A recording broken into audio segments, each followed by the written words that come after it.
This video demonstrates a method for differentiation of primary neural human fetal progenitor cells into oligodendrocytes. First, neural progenitor cells are cultured in progenitor medium to near confluency. The progenitor medium is then exchanged for oligodendrocyte medium supplemented with the growth factors which promote the differentiation process. The cells are then cultured and expanded for 3 weeks.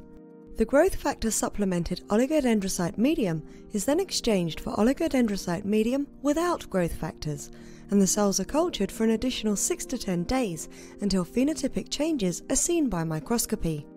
Differentiation is then confirmed by immunofluorescence microscopy and flow cytometry using oligodendrocyte lineage-specific antibodies.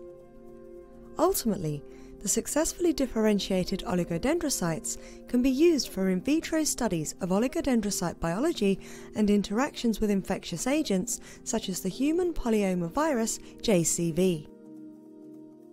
One of the real advantages of the technique we've established in this laboratory, compared with what's already in the published literature, is that in our system the oligodendrocytes can be cultured and differentiated without the need of supporting cells such as astrocytes and neurons.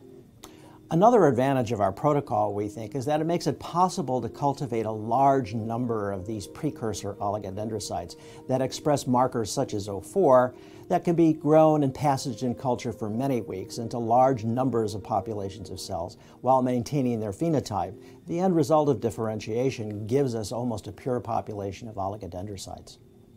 We first had the idea for this method when we read the extensive literature on the in vitro differentiation of oligodendrocytes in rat